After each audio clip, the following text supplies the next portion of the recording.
It represents my love of community gardening with the Riverside Community Garden, which initially led me to the BIA and working there. Also represents my love of helping grow community initiatives in many different ways over the years.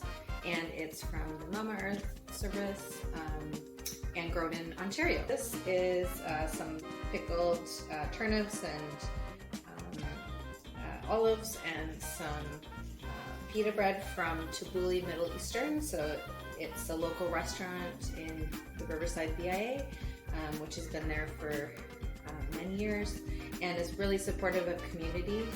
Their food is amazing. It's something I eat a lot, and they have some really healthy Middle Eastern options made right there by hand. This is some fruits from our local Riverside market, which is actually a local greengrocer and convenience store that's been there for decades. It was Perry Discount and became Riverside Market, and they were open through the pandemic and have really diversified over the years to offer lots of options to the community in a very small, compact space.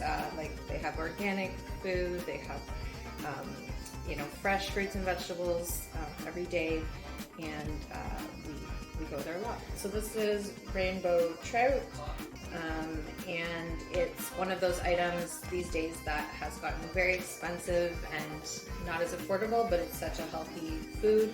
It just represents to me the importance of that not everybody can afford healthy food and great proteins like this, and my commitment to supporting the Rivertown Breakfast Program and programs like Plant Bond Mustard Seed Lunch Program through my work at the BIA and others.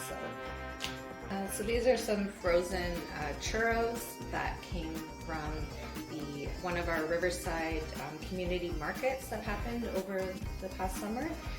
Bought them from a local food vendor, and it represents both the importance of the small vendors in our community, cultural Spanish background, and also just supporting community through different events and abilities to get food in different ways.